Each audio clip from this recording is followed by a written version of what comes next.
اهلا بك يا صديقي في مباراة جديدة من مباريات الدوري المصري، وهي مباراة النادي الاهلي والاتحاد السكندري.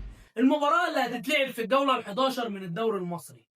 كل اللي عايز تعرفه عن المباراة دي من حيث التشكيل المتوقع وتاريخ مواجهة الفريقين وتوقعاتنا للمباراة وترتيبهم في جدول الدوري هتعرفوا هنا مش عند أي حد تاني. لكن في البداية ما تنساش تصلي على النبي وتدعمنا بلايك وشير وكومنت عشان يوصلك كل جديد. الفريقين يا صديقي اتقابلوا 125 مباراة، قدر النادي الأهلي إنه يفوز في 84 مباراة، وقدر الاتحاد إنه يفوز في 16 مباراة، والتعادل ما بينهم كان في 25 مباراة. قدر النادي الأهلي يسجل 218 هدف في مرمى الاتحاد السكندري، والاتحاد السكندري قدر إنه يسجل 75 هدف في مرمى الأهلي.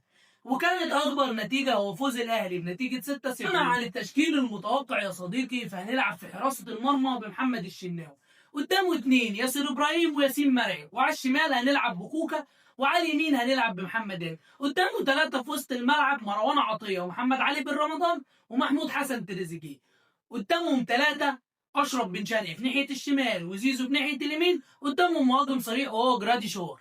اما عن ترتيب الفريقين وتوقعاتنا للمباراه فالاهلي بيجي في المركز الثالث برصيد 18 نقطه، والاتحاد بيجي في المركز ال 17 برصيد 8 نقط. اما التوقعات فهسيبها لك انت يا صديقي في الكومنتات تقول